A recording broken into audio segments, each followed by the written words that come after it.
Hello friends, आप सभी का स्वागत है आज के इस वीडियो क्लास में। और आज के इस वीडियो क्लास में हम लोग पढ़ रहे हैं विभिन्न स्थलाकृतियों के बारे में।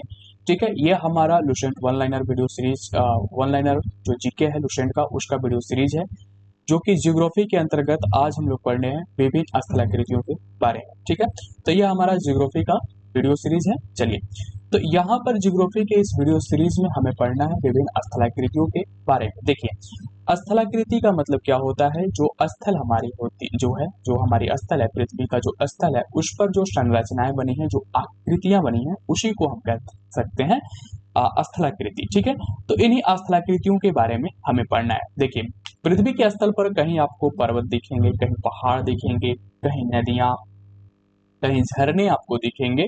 ये सभी जो है ये स्थलाकृति के रूप में काम करते हैं। स्थलाकृति इन्हीं को कहते हैं।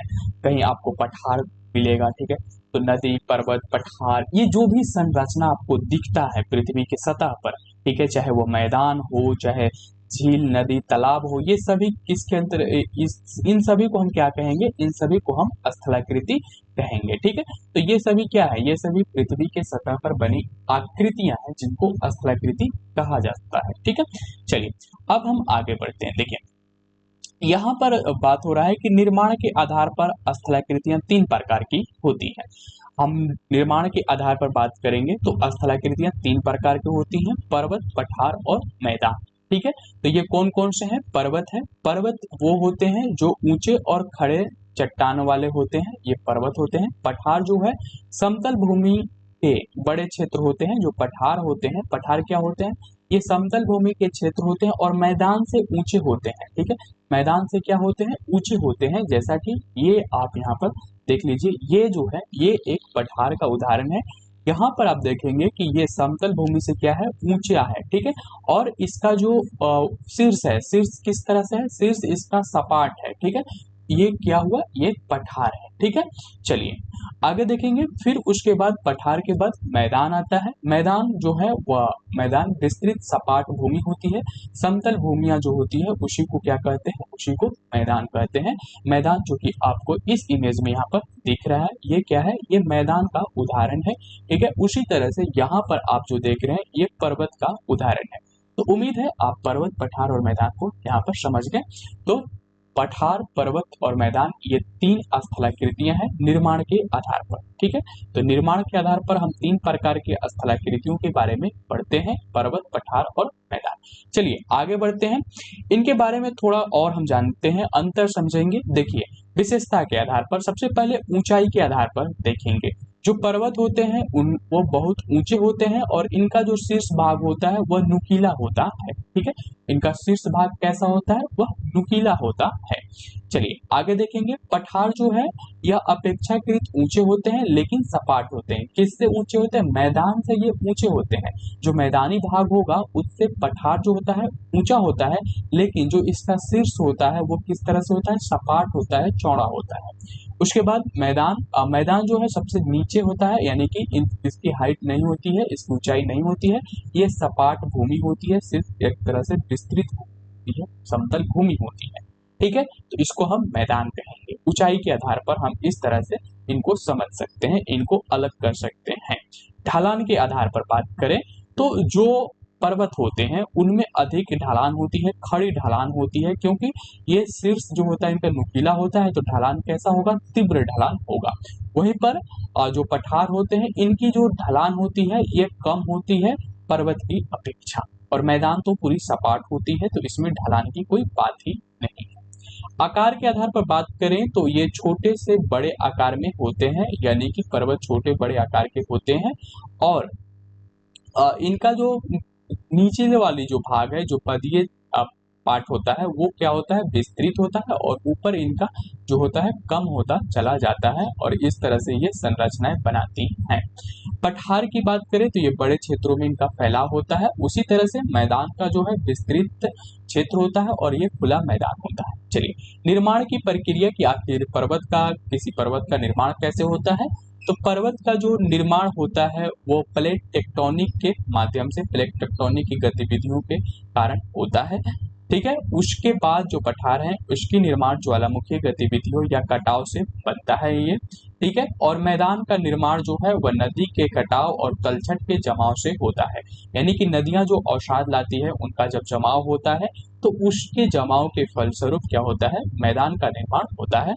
और जो अपर्दन की प्रक्रिया होती है या ज्वालामुखी की घटना घटती है उसके माध्यम से जो है यहाँ पर पठार का निर्माण होता है। टेक्टोनिक गतिविधियों के कारण, प्लेटों के टकराव के कारण क्या होती है, गति और टकराव के कारण जो है वह पर्वत का निर्माण होता है। उदाहरण की बात करें तो पर्वत में हिमालय और आल्प्स पर्वत पर्वत के उदाहरण है। तिब्बत का पठार पठार का उदाहरण है। और मैदान का जो उदाहरण है वह गंगा का मैदान, आप जो देखते हैं वो गंगा का जो मैदान है वो मैदानी भाग का उदाहरण है। ठीक है। चलिए, उत्पत्ति के अनुसार पर्वत चार प्रकार के होते हैं। उत्पत्ति के आधार पर हम बात करेंगे तो चार प्रकार के पर्वत होते हैं। पहला है ब्लॉक पर्वत, ठीक है। दूसरा है अवशिष्ट पर्वत, तीसरा है संचित पर्वत और चौथा है वलित पर्वत। ठीक है। तो पर्वत के कितने प्रकार हैं? पर्वत के चार प्रकार हैं, निर्माण के आधार पर, ठीक है, उत्पत्ति के आधार पर, गठन के आधार पर। ठीक है। ब्लॉक पर्वत, देखिए ब्लॉक पर्वत जो है इसका निर्माण कैसे होता है? टेक्टोनिक एक्टिविटी के कारण। ठीक है। प्लेट विवर्तनिकी या टेक्टोनिक एक्टिविटी के कारण होता है। ठीक है। गतिविधि के कारण क्या होता है? बड़े ब्लॉक जो होते हैं, बड़े ब्लॉक में क्या होता है? विभाजन होता है और विभाजन के फलस्वरूप क्या होता है? ब्लॉक पर्वत का निर्माण होता है। ठीक है। चलिए आगे बढ़ते हैं। उसके बाद यहाँ पर क्या है? ब्लॉक पर्वत के बाद अवशिष्ट पर्वत है, इरोजन होता है। उन पर्वतों के मतलब पर्वतों में क्या होता है? समय के साथ क्या होता है? उसमें अपर्दन की प्रक्रिया होती है। ठीक है। अपर्दन की प्रक्रिया के फलस्वरूप उन अपर्दन की प्रक्रिया और कटाव के फलस्वरूप क्या होता है? इनका निर्माण होता है अवशिष्ट पर्वतों का। ठीक है। उसके बाद है वलित पर्वत। वलित पर्वत में क्या होता है? प्लेट टेक्टोनिक सॉरी, यहाँ पर जो वलित पर्वत होती है उसमें प्लेट टेक्टोनिक प्लेट जो होती है उनके बीच जब टकराव होती है, जैसे ये ए प्लेट है और ये बी प्लेट है, और इन दोनों के बीच जब टकराव होगा तो इन दोनों के टकराव से जो पर्वत का निर्माण होगा वह वलित पर्वत होंगे। ठीक है। ठीक है। इसको प्लेट कोलोजन यानी कि प्लेटों के टकराव के वजह से जो पर्वत निर्मित होते हैं उनको वलित पर्वत कहते हैं। संचित पर्वत, देखिए संचित पर्वत में क्या होता है कि जब ज्वालामुखी विस्फोट होता है वो साथ ही साथ धूल, कंकड़, पत्थर जब जमा होते हैं एक जगह, जब इनका जमा होता है, अवसादों का जमा होता है, तो संचित पर्वत का निर्माण होता है। ठीक है। तो ये चार प्रकार के पर्वत हैं, ब्लॉक पर्वत, अवशिष्ट पर्वत, वलित पर्वत और संचित पर्वत, जो कि गठन के आधार पर या उत्पत्ति के आधार पर इनको जाना जाता है। चलिए एक एक करके यहाँ पर हम देखेंगे। ब्लॉक पर्वत, जब चट्टानों में स्थित भ्रंश के कारण मध्य भाग नीचे धंस जाता है तथा अगल बगल के भाग ऊंचे उठे प्रतीत होते हैं तो ब्लॉक पर्वत कहलाता है। ये मतलब जो जब क्या होता है, जो मध्य का भाग है वह नीचे धंस जाएगा और अगल बगल के जो भाग है वह ऊपर उठ जाएंगे, तो ऐसे जो निर्माण होगा पर्वत उसको ब्लॉक पर्वत कहते हैं। ठीक है। देखिए यहाँ पर है कि बीच में धंसे भाग को रिफ्ट घाटी कहते हैं। इन पर्वतों के शीर्ष समतल तथा किनारे तीव्र भ्रंश या कागारों से सीमित होते हैं। इस प्रकार के पर्वत के उदाहरण है वासेजेस फ्रांस में, ब्लॉक फॉरेस्ट जर्मनी में और सॉल्ट रेंज पाकिस्तान में। देखिए यहाँ पर आप एक चित्र देख रहे हैं, ये है जो ब्लॉक पर्वत है उसके निर्माण का। देखिए यहाँ पर क्या होता है, बड़े जो ब्लॉक होते हैं उनमें क्या होता है, दोनों तरफ बल लगते हैं और इनमें खिंचाव होता है, तो क्या होती है, इनका टूटन होता है, ये एक तरह से टूट जाते हैं। ठीक है। अब टूटने के बाद क्या होगा, एक जो इनका भाग है वो क्या होगा, नीचे की ओर धंसेगा और यहाँ पर ऊपर की ओर ये दो भाग इस तरह से निकलेंगे। तो ये जो घटना है, ये जो निर्माण हो रहे हैं, ये जो बन रहा है, ठीक है, ये और ये और ये जो बन रहे हैं यही ब्लॉक पर्वत बनते हैं। ठीक है। और ये जो नीचे धंस रहा है इसको रिफ्ट कहते हैं। ठीक है, रिफ्ट घाटी। तो आप उम्मीद है इसको समझ रहे होंगे ब्लॉक पर्वत का निर्माण कैसे होता है। देखिए यहाँ पर ब्लॉक पर्वत का एक उदाहरण भी आपको दिया गया है। ठीक है। चलिए आगे बढ़ते हैं। यहाँ पर है पर्वत निर्माण की विभिन्न सिद्धांत।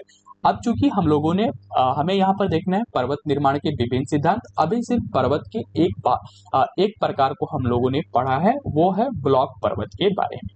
ठीक है, ब्लॉक पर्वत के बारे में हम लोगों ने पढ़ा ये कि जब बड़े प्लेट या जो होते हैं उसमें क्या होता है, दोनों तरफ जब इसमें बल लगते हैं और बीच में ये कहीं से टूटता है, तो फिर क्या होता है कि एक भाग जो बीच का भाग है वो नीचे की ओर धंस जाता है और जो किनारे की भाग है वो ऊपर उठ जाते हैं। ठीक है, किनारे के भाग क्या होते हैं, ऊपर उठे रहते हैं। तो ये जो किनारे के भाग ऊपर उठे रहते हैं इनको यही क्या होते हैं, यही ब्लॉक पर्वत होते हैं। ठीक है, चलिए यहाँ पर हम देखेंगे पर्वत निर्माण की विभिन्न सिद्धांतों के बारे में।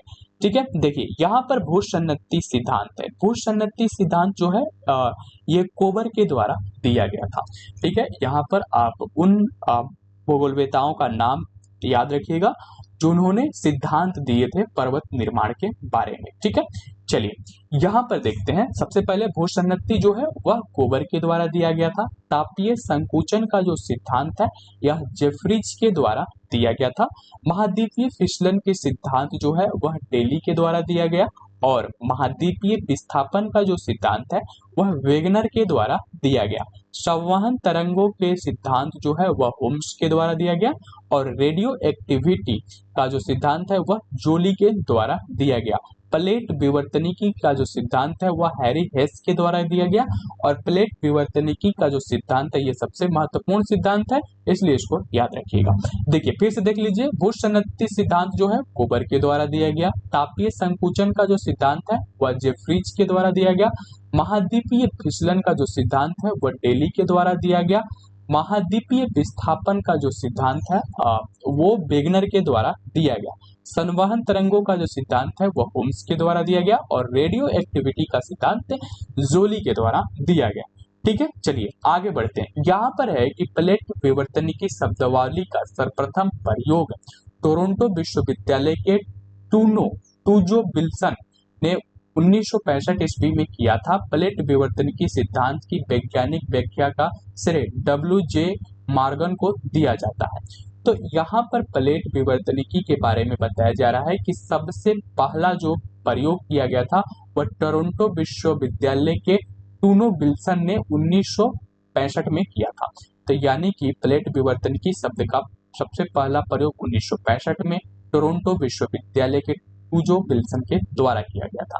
प्लेट विवर्तन के सिद्धांत को वैज्ञानिक व्याख्या जो किया था वो श्रेय जाता है WJ मॉर्गन को। ठीक है, देखिए यहाँ पर नोट डालकर एक बात लिखी गई है कि नोट विश्व की सबसे लंबे रिफ्ट घाटी जॉर्डन नदी की घाटी है जो लाल सागर की बेसिन से होती हुई जेम्बजी नदी तक 4800 किलोमीटर लंबी है। ठीक है, तो सबसे लंबी रिफ्ट घाटी अगर आपसे पूछा जाए तो वो जॉर्डन नदी की घाटी है। ठीक है, इस चीज को याद रखिएगा कि सबसे लंबी रिफ्ट घाटी कौन है, तो वह जॉर्डन नदी की घाटी है। तो यहाँ पर हम लोगों ने जो पढ़ा था रिफ्ट घाटी के बारे में, आप यहाँ पर देखेंगे कि बीच में धंसे भाग को रिफ्ट घाटी कहते हैं। तो जब ब्लॉक पर्वत का निर्माण होता है और उसमें जो बीच में धंस जाता है भाग, उसी को क्या कहा जाता है, उसी को रिफ्ट घाटी कहा जाता है। और अगर आपसे पूछा जाए कि सबसे बड़ा रिफ्ट घाटी कौन सा है, तो वह जॉर्डन नदी के घाटी है। ठीक है, जॉर्डन नदी की घाटी है जो लाल सागर की बेसिन से होती हुई जिम्बजी नदी तक जाती है, जिसकी लंबाई कुल लंबाई 4800 किलोमीटर है। ठीक है, चलिए अब आगे बढ़ते हैं। ब्लॉक पर्वत के बाद हमें देखना है अवशिष्ट पर्वत के बारे में। ठीक है, यानी कि दूसरा पर्वत का प्रकार। देखिए अवशिष्ट पर्वत के बारे में यहाँ पर लिखा जा रहा है कि ये पर्वत चट्टानों के अपरदन के फलस्वरूप निर्मित होते हैं, जैसे विंध्याचल एवं सतपुड़ा, नीलगिरी, पारसनाथ, राजमहल की पहाड़ियां, ये सभी भारत में है। और सियरा स्पेन, गोशा एवं बूटे ये अमेरिका की पहाड़ियां हैं। गोशा एवं बूटे जो है अमेरिका की पहाड़ियां हैं और सियरा जो है स्पेन की पहाड़ियां है। ये सभी पहाड़ियां जो है अवशिष्ट पर्वत के उदाहरण है। अवशिष्ट पर्वत का निर्माण कैसे होता है, ये इन पर्वतों का निर्माण जो होता है ये पर्वत चट्टानों के अपरदन के फलस्वरूप निर्मित होते हैं। यानी कि जब चट्टानों का क्या होता है, अपरदन होता है, तो उसके परिणाम स्वरूप जो है अवशिष्ट पर्वतों का निर्माण होता है और अपशिष्ट पर्वतों का निर्माण होता है। और भारत में अपशिष्ट पर्वतों के उदाहरण है विंध्याचल एवं सतपुड़ा, नीलगिरी एवं पारसनाथ की पहाड़ियां, राजमहल की पहाड़ियां, ये सभी जो है अपशिष्ट पर्वत के उदाहरण है।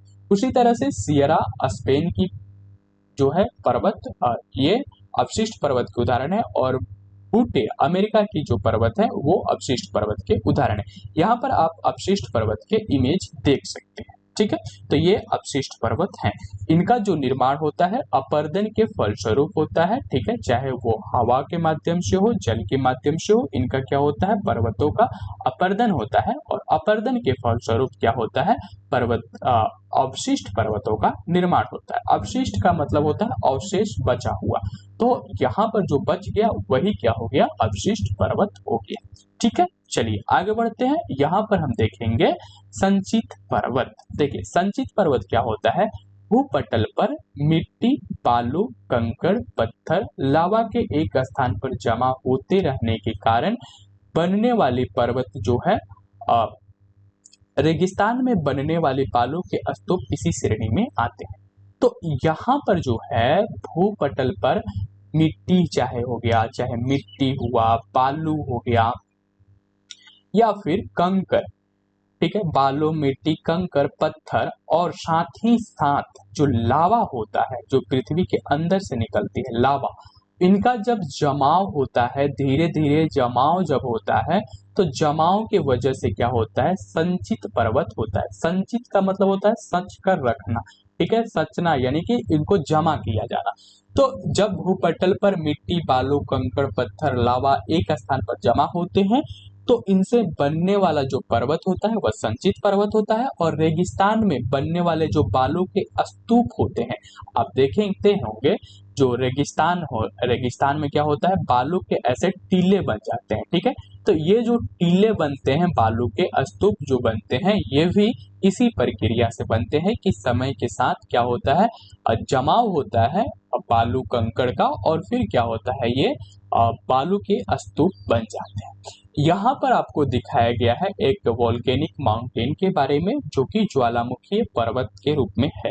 तो ये जो ज्वालामुखी पर्वत है, जब पृथ्वी के अंदर से लावा निकलती है और लावा आसपास के क्षेत्रों में क्या हो जाती है, जमा हो जाती है। जमा होने के बाद जब वो ठंडा होती है तो यहाँ पर एक माउंटेन, एक पर्वत का निर्माण हो जाता है जिसको वोल्केनिक पर्वत कहा जाता है। इसी को संचित पर्वत के अंतर्गत भी रखा जाता है। ठीक है, चलिए आगे बढ़ेंगे। यहाँ पर एक और आपको संचित पर्वत का उदाहरण दिखाया गया है। एक जो बालू के टिब्बे होते हैं उनका निर्माण किस तरह से होता है ये आपको यहाँ पर दिखाया गया है। ठीक है, चलिए आगे बढ़ते हैं वलित पर्वत के बारे में। फोल्ड माउंटेन, ठीक है, वलित पर्वत यानी कि फोल्ड माउंटेन, ये पृथ्वी के आंतरिक शक्तियों से धरातल की चट्टानों के मुड़ जाने से बनते हैं। ये लहरदार पर्वत हैं जिन पर असंख्य अपनीतियां एवं अभिनतियां होती हैं, जैसे Himalaya, Alps, Ural, Rockies, Andes आदि। तो यहाँ पर क्या होता है कि जब वलित पर्वत का निर्माण कैसे होता है, तो वलित पर्वत का जो निर्माण है वो दो प्लेटों के टकराव से होता है। अब मान के चलिए ए प्लेट और बी प्लेट, इनका क्या होता है, आपस में टकराव होता है। अब टकराव के फलस्वरूप क्या होता है, जो संरचना निर्मित होती है उसी को वलित पर्वत कहते हैं। आप इसको एक उदाहरण से देख सकते हैं। दो मिट्टी के गिल्ले जो मिट्टी होते हैं उनको गीला कर करके इस तरह से दो आप बॉक्स की तरह बना लें और उनको आपस में जब आप टकराएंगे, दोनों तरफ से आप जब फोर्स लगाएंगे तो एक ऐसी संरचना का निर्माण हो जाएगी। तो यही जो संरचना है यही क्या है, वलित पर्वत है। ठीक है, जैसे कि हमारी हिमालय की जो पर्वत है, हिमालय जो पर्वत है वो भी वलित पर्वत का उदाहरण है। और हिमालय का निर्माण प्लेट टेक्टोनिक के वजह से हुआ है। प्लेटों के आपस में टकराव की वजह से जो है वह हिमालय का निर्माण हुआ है। उसी तरह से वलित पर्वत के उदाहरण है आल्प्स, यूराल, रॉकीज और एंडीज पर्वत।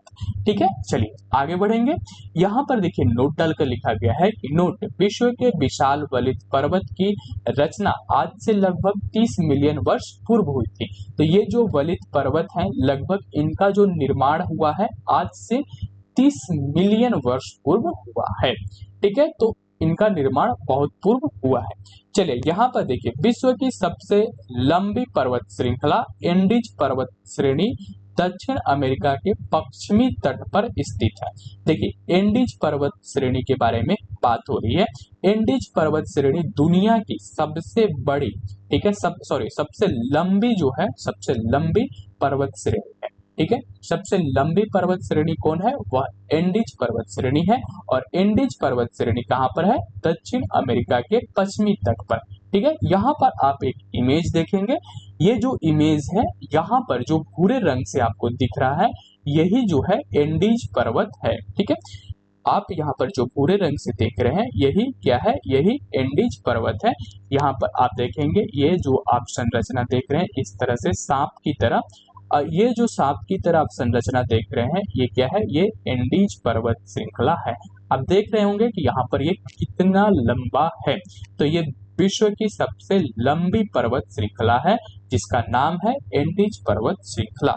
देखिए ये जो पर्वतमाला है ये दक्षिणी अमेरिका के पश्चिमी तट पर स्थित है। कहाँ पर स्थित है? पश्चिमी तट पर स्थित है। आप मैप पर इस तरह से देख सकते हैं, इधर पूर्व होता है और इधर क्या हो जाता है?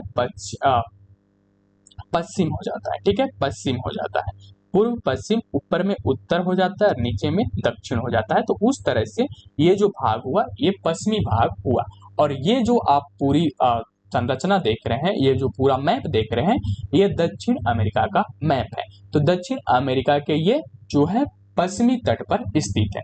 ये जो पर्वत श्रृंखला है ये 7 देशों से होकर गुजरती है। ठीक है, दक्षिण अमेरिका के 7 देशों से होकर गुजरती हैं। ये देश है Venezuela, Colombia, Ecuador, Peru, Bolivia, Chile और अर्जेंटीना। आप चाहें तो इनको मैप में भी देख सकते हैं। ठीक है, यहाँ पर आप देखेंगे कि वेनेजुएला से ये स्टार्ट होता है। वेनेजुएला से क्या होता है? ये एंडीज पर्वत श्रृंखला स्टार्ट होता है, ये आपका वेनेजुएला है।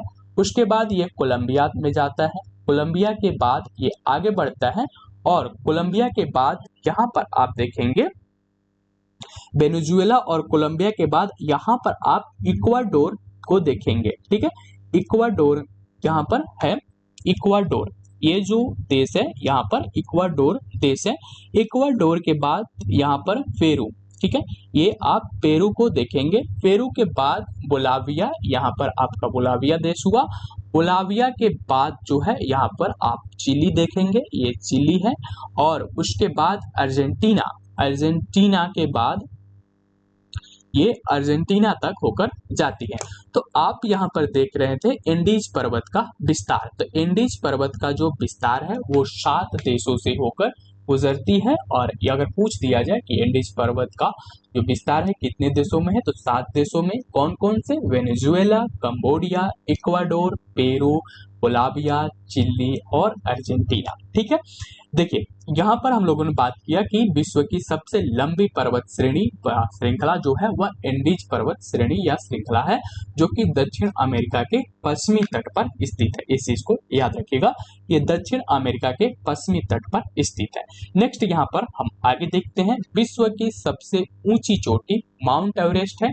माउंट एवरेस्ट की ऊंचाई कितनी है? 8,848 मीटर। ठीक है, कितना है? 8,848 मीटर जो है वह माउंट एवरेस्ट की कुल ऊंचाई है। ये कहां पर है? ये नेपाल में स्थित है। ठीक है, ये नेपाल में स्थित है। यहाँ पर आप मैप में देख रहे होंगे ये हमारा नेपाल है जो कि भारत से सटा हुआ है, भारत का पड़ोसी देश है। और नेपाल के इस क्षेत्र में जहां पर आप देख रहे हैं ये माउंट एवरेस्ट यहाँ पर दर्शाया गया है, जो त्रिभुज के रूप में आपको दिखाया गया है वही माउंट एवरेस्ट का स्थान है। तो यहाँ पर हम कह सकते हैं कि जो नेपाल में माउंट एवरेस्ट है, आप यहाँ पर देख रहे हैं। ये माउंट एवरेस्ट का जो चित्र है उसको दिखाया गया, उसकी ऊंचाई को दिखाया गया है। ठीक है, चलिए माउंट एवरेस्ट के बारे में थोड़ा सा और जान लेते हैं। माउंट एवरेस्ट का नाम जो है ब्रिटिश सर्वेक्षक जॉर्ज एवरेस्ट के नाम पर रखा गया है, जिन्होंने 19वीं सदी में भारतीय सर्वेक्षण के सर्वेयर जनरल के रूप में कार्य किया था। तो ये जो जॉर्ज एवरेस्ट थे, इनके नाम पर इस पर्वत का नाम माउंट एवरेस्ट रखा गया था, और ये 19वीं सदी में भारतीय सर्वेक्षण सर्वेयर जनरल के रूप में कार्य किया था। दूसरी बात यहाँ पर है कि माउंट एवरेस्ट पर पहली बार 1953 में सर एडमंड हिलेरी और तेंजिंग नोर्गे ने चढ़ाई की थी। ठीक है, तो ये दो चीजें आपको याद रखिएगा। और यहाँ पर हर साल अब लाखों मतलब हजारों लोग क्या करते हैं, इस पर्वत का एवरेस्ट का चढ़ाई करते हैं, और एक तरह से ये क्या हो गया, पर्यटन का स्थान बन चुका है। ठीक है, चलिए इतना बात के बाद हम आगे बढ़ेंगे। यहाँ पर हमें अफ्रीका का सर्वोच्च शिखर माउंट किलिमांजारो है। ठीक है, अफ्रीका का सबसे जो सर्वोच्च शिखर है उसका नाम है माउंट किलिमंजारो, जो कि 5,895 मीटर ऊंचा है। ठीक है, 5,895 मीटर इसकी ऊंचाई है, और ये तंजानिया में अवस्थित है। ठीक है, तो ये आप जो मैप देख रहे हैं ये अफ्रीका का आउटलाइन मैप है। अगर कहीं बनाना हो तो आप इस तरह से बना सकते हैं। दूसरी तरफ आप देखेंगे यहाँ पर देशों के नाम दिखाया गया है, जो है अफ्रीका के, और अफ्रीका में हमें तंजानिया देखना है। देखिए ये हमारी तंजानिया है, यहाँ पर हमारी तंजानिया है, और जो किलिमंजारो स्थित है वो यहाँ पर स्थित है। ठीक है, तो आप कह सकते हैं कि जो किलिमंजारो है वह केनिया और तंजानिया के सीमा के आसपास स्थित है। ठीक है, तो आप इसको याद रखिएगा मैप के साथ में। ठीक है, तो आप यहाँ पर तंजानिया में किलिमंजारो है, किलिमंजारो की कुल ऊंचाई जो है वह 5,895 मीटर है, और यह अफ्रीका का सर्वोच्च शिखर है। ठीक है, अफ्रीका का क्या है, सर्वोच्च शिखर है। ठीक है, ये अफ्रीका देश की मैप है। चलिए आगे बढ़ेंगे। वलित पर्वतों के निर्माण का आधुनिक सिद्धांत जो है प्लेट टेक्टोनिक की संकल्पना पर आधारित है। जो आज हम वलित पर्वतों की बात करते हैं, तो वलित पर्वतों का जो निर्माण है, निर्माण का जो आधुनिक सिद्धांत दिया गया है, ये जो आधुनिक सिद्धांत जो मान्यता दिया गया है वह मान्यता दिया गया है प्लेट टेक्टोनिक सिद्धांत को। प्लेट टेक्टोनिक सिद्धांत की संकल्पना पर आधारित है। जहां आज हिमालय पर्वत खड़ा है, वहां किसी समय में तेथिस सागर नामक विशाल भू अभिनति अथवा भूद्रोणी थी। दक्षिण पठार के उत्तर की ओर विस्थापन के कारण तेथिस सागर में बल पड़ गया और वह ऊपर उठ गए, जिससे सागर का सबसे ऊंचा पर्वत जिससे संसार का सबसे ऊंचा पर्वत हिमालय पर्वत का निर्माण हुआ। देखिए यहाँ पर कह रहा है कि ये जो जहां पर हमारा हिमालय है, ठीक है, हिमालय के जगह पर क्या था, एक विशाल सागर था जिसको तेथिस सागर के नाम से जाना जाता है। तेथिस सागर के नाम से जाना जाता है। भू सन्नति थी, भू अभिनति थी अथवा भूद्रोणी। दक्षिण पठार के उत्तर की ओर, तो यहाँ पर दक्षिण पठार थी, जो पठार थी ये क्या हुआ, ये दक्षिण की ओर क्या हुआ, दक्षिण पठार के उत्तर की ओर विस्थापन हुआ। यहाँ पर जो दक्षिणी पठार थी उसका क्या हुआ, उत्तर की ओर विस्थापन हुआ। उत्तर की ओर विस्थापन होने के कारण जो है तेथिस सागर में क्या हो गया, जो तेथिस सागर थी उसमें बल पड़ गया, और बल पड़ने के बाद यहाँ पर क्या हुआ, एक वलित पर्वत का निर्माण हुआ, जो कि हिमालय पर्वत के नाम से जाना गया, जो कि संसार का सबसे ऊंचा पर्वत है। देखिए यहाँ पर हम बात कर रहे हैं प्लेट टेक्टोनिक का। तो जो हमारी पृथ्वी की सतह है वह कई सारे टेक्टोनिक प्लेटों में बटी हुई है। ठीक है, जैसे यहाँ पर आप देखेंगे अफ्रीकन प्लेट आपको दिखाई दे रहा होगा। अफ्रीकन प्लेट सिर्फ अफ्रीका महाद्वीप तक नहीं है, इसका विस्तार अधिक भी है। इस तरह से जो आप देख रहे हैं ये जो है अफ्रीकन प्लेट है। ठीक है, अफ्रीकन प्लेट है। ठीक है, ये जो है अफ्रीकन प्लेट है, और एक छोटा सा प्लेट आपको यहीं पर दिखेगा, वह है अरेबियन प्लेट, ठीक है, अरेबियन प्लेट यहाँ पर आपको दिख रहा होगा। तो ये जो अरेबियन प्लेट है, ये plate, African plate, Indian plate, तो यहाँ पर आप देखेंगे पूरी भारत यहाँ से यहाँ तक इस तरह से, तो इसको कहा जाता है इंडियन प्लेट। और यहाँ पर भी एक ऑस्ट्रेलियन प्लेट है। तो आप देख रहे होंगे कि ये कई सारे संरचनाओं में बटी हुई है। तो यही क्या है, ये प्लेट है और ये आपस में क्या करते हैं, ये गति करते हैं, ठीक है। और गति के करने की वजह से एक दूसरे से क्या होते हैं, कभी टकरा जाते हैं, कभी इनके बीच घर्षण होता है। टकराहट या घर्षण की वजह से भूकंप आते हैं, ज्वालामुखी विस्फोट होता है और कई बार हिमालय जैसे पर्वत का निर्माण हो जाता है, ठीक है।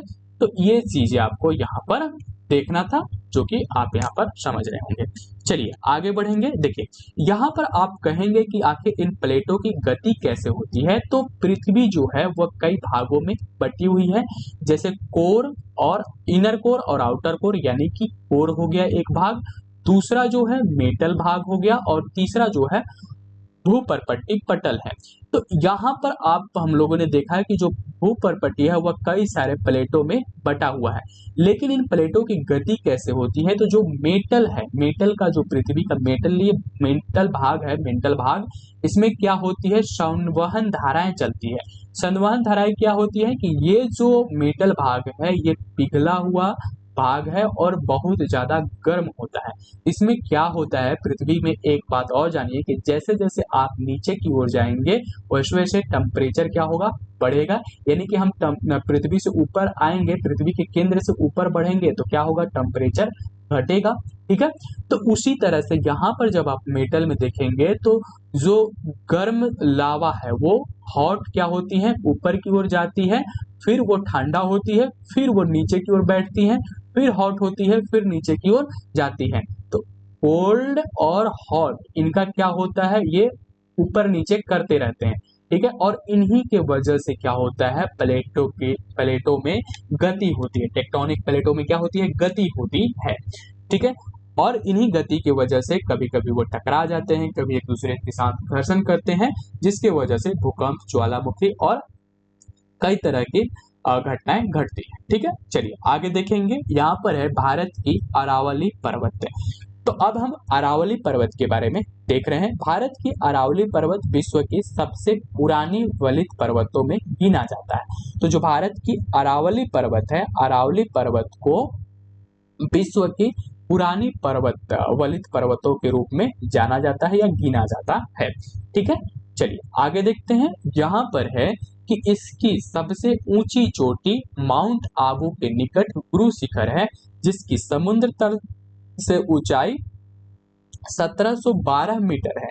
कुछ विद्वान अरावली पर्वत को अपशिष्ट पर्वत का उदाहरण मानते हैं, क्योंकि इसलिए क्योंकि अरावली पर्वत का बहुत सारे भागों का क्या हुआ है, अवर्दन हुआ है और इसी वजह से उसे अपशिष्ट पर्वत के रूप में जाना जाता है। तो आप यहाँ पर देख रहे होंगे मैप में, ये हमारी अरावली पर्वत श्रृंखला है।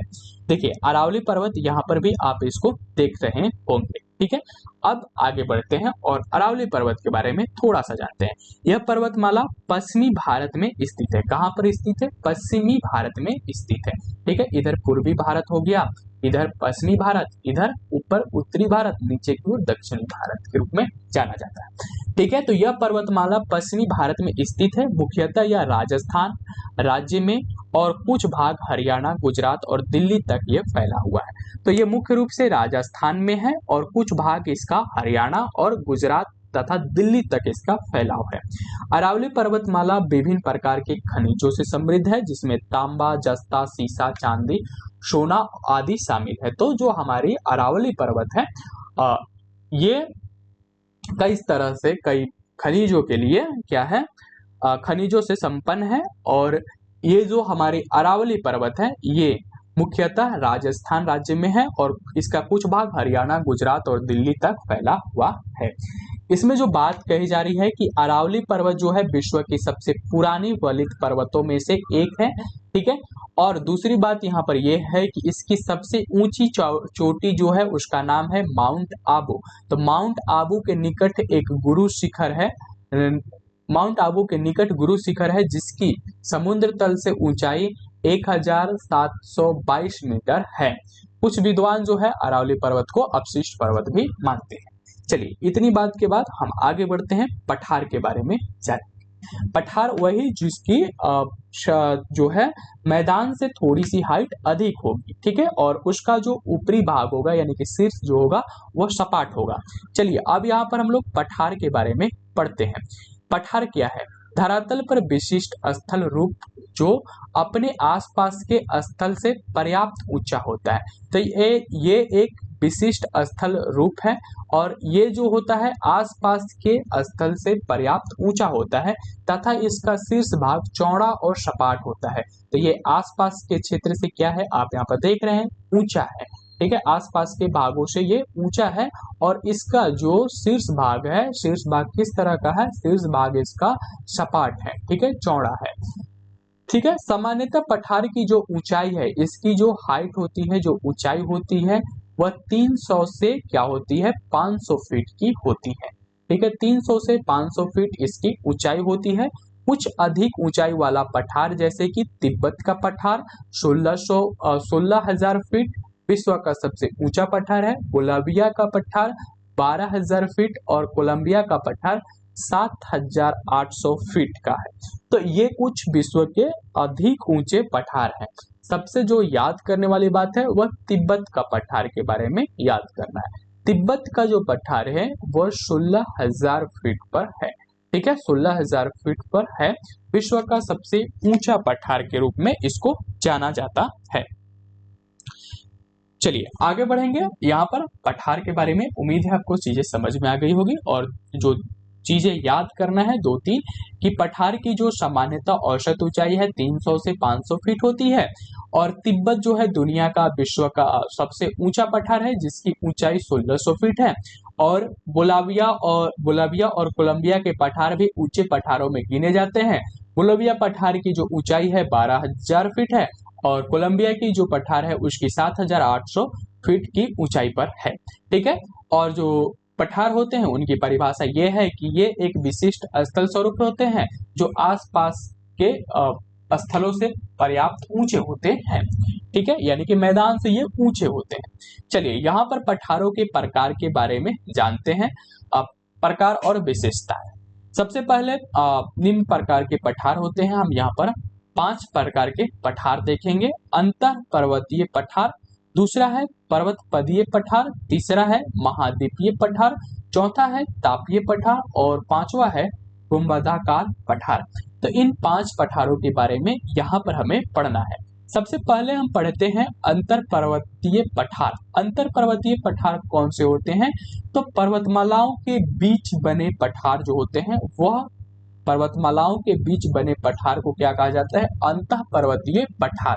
कोई पर्वतमाला है, ठीक है, पर्वतमाला के बीच में कोई पठार का निर्माण होता है तो उसको क्या कहेंगे? इसको अंतः पर्वतीय पठार कहेंगे। अंतः पर्वतीय कह रहा है तो पर्वतमालाओं के बीच में, ठीक है। दूसरा यहाँ पर है पर्वत पदीय पठार। पर्वत पदीय पठार पर्वत तल, ठीक है, पर्वत का जो तल होता है, पर्वत तल एवं मैदान के बीच उठे समतल भाग को क्या कहा जाता है? पर्वत पदीय पठार कहा जाता है।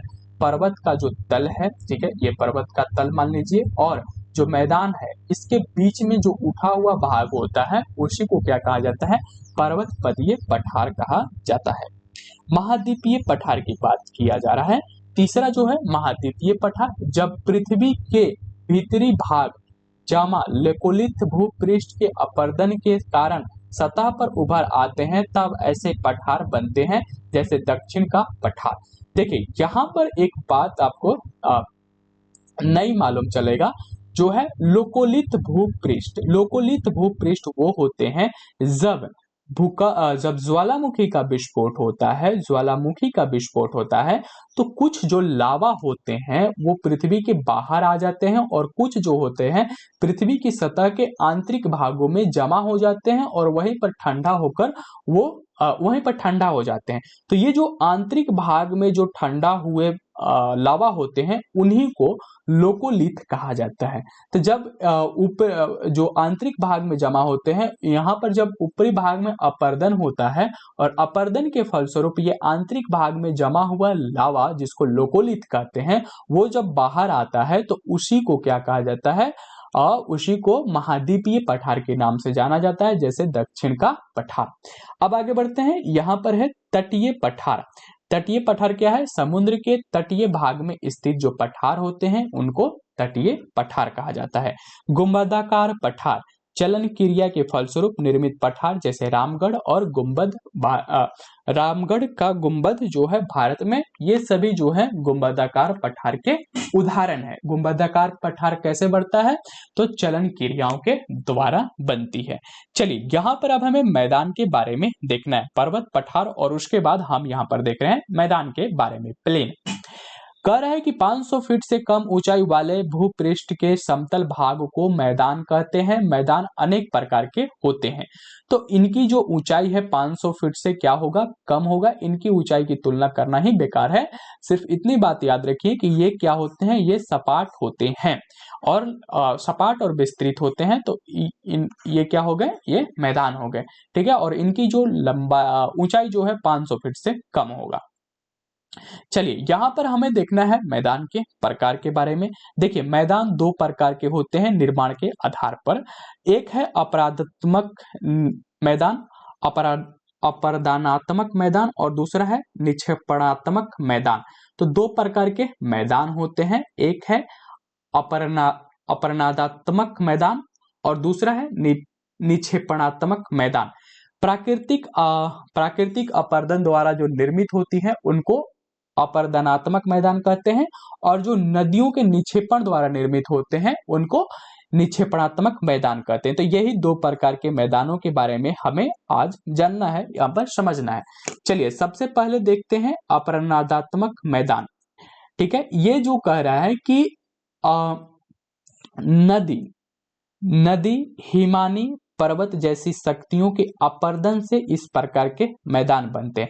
तो इन प्रकार ये जो अपरदनात्मक मैदान है इनका जो है निर्माण अपरदन के कारण होता है, चाहे वह नदी जो है नदी के द्वारा हिमानी का अपरदन हो, हिमानी के द्वारा हो, पवन के द्वारा हो, इन सभी का जब अपरदन होता है और अपरदन के फलस्वरूप जो मैदान बनती है उसको अपरदनात्मक मैदान कहते हैं। जैसे लोयस मैदान, ठीक है। यहाँ पर हम एक एक करके देख लेते हैं। लोयस मैदान किसको कहते हैं? हवा द्वारा उड़ाकर लाई गई मिट्टी एवं बालू के कणों से निर्मित जो मैदान होता है उसको लोयस मैदान कहते हैं, ठीक है। उसके बाद है क्रस्ट मैदान। क्रस्ट मैदान कौन सा है? चूने पत्थर की चट्टानों के घुलने से निर्मित मैदान। चूने जो पत्थर होते हैं, चूने के पत्थर, उनको घुलने की वजह से जो मैदान का निर्माण होता है उसको क्रस्ट मैदान कहा जाता है, ठीक है। तो यहाँ पर अभी तक हम दो प्रकार के मैदान के बारे में जान गए। लावोश मैदान जो हवा द्वारा उड़ाकर लाए गए मिट्टी एवं बालू के कणों से निर्मित होती है।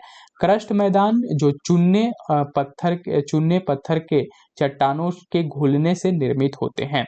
उसके बाद है संप्राय मैदान। संप्राय मैदान क्या होते हैं? समुद्री तल के निकट स्थित मैदान जो होते हैं जिनका निर्माण नदियों के अपरदन के फलस्वरूप होता है, इनको संप्राय मैदान के नाम से जाना जाता है।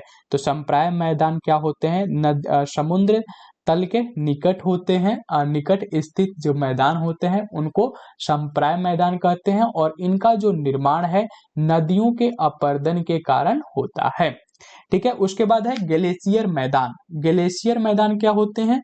ग्लेशियर मैदान वो होते हैं जो हिम के जमाव के कारण निर्मित दलदली मैदान जो है वो ग्लेशियर मैदान कहलाते हैं, जहां केवल वन पाए जाते हैं। तो ग्लेशियर मैदान में सिर्फ वन पाए जाते हैं, ये दलदली मैदान होते हैं, ठीक है।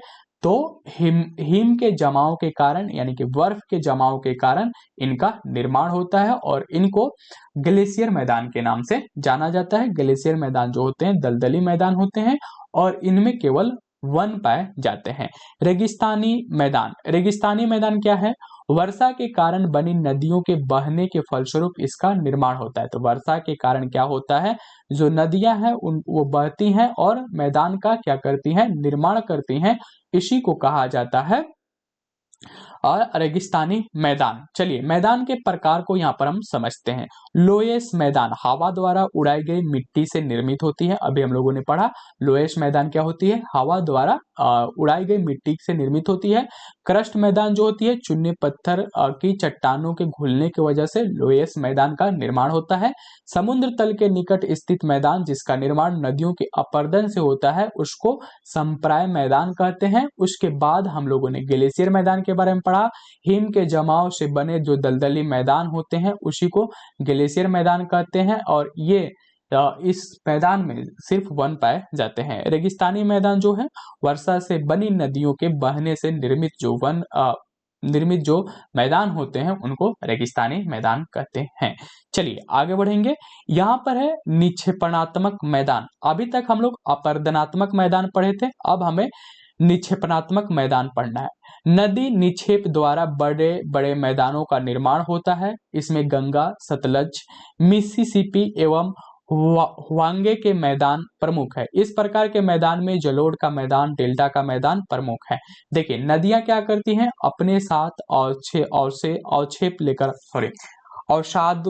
औषाधिकरण के माध्यम से जो अवशेष बचते हैं जो उनको लेकर चलती है, मिट्टी, बालू, कंकड़, और उनको फिर क्या करती है, एक जगह जमा करती है और इसके फलस्वरूप जो मैदान का निर्माण होता है उसी को निक्षेपणात्मक मैदान कहते हैं। जैसे कि गंगा का मैदान, सतलुज का मैदान, मिसिसिपी का मैदान, ये सभी जो है मैदान निक्षेपणात्मक मैदान है। इसके अंतर्गत निक्षेपणात्मक मैदान के अंतर्गत जो है जलोढ़ का मैदान और डेल्टा का जो मैदान होता है वो आते हैं। तो जलोढ़ मृदा का जो मैदान होता है वो क्या होता है, निक्षेपणात्मक मैदान होता है, और डेल्टा का जो मैदान होता है ये भी क्या होती है, निक्षेपणात्मक मैदान होती है। चलिए विभिन्न कारकों द्वारा निर्मित स्थलाकृतियों के बारे में जानते हैं। ठीक है, इनका सिर्फ नाम यहाँ पर पढ़ेंगे, कुछ का हम इमेज भी देखेंगे और समझने का प्रयास करेंगे। देखिए यहाँ पर है कि भूमिगत जल द्वारा निर्मित स्थलाकृतियां। सबसे पहले हम भूमिगत जल की बात करते हैं। तो भूमिगत जल जो होते हैं उनसे जो निर्मित स्थलाकृतियां हैं उसमें उत्सुत कुआं जो होता है सबसे ज्यादा है महत्वपूर्ण।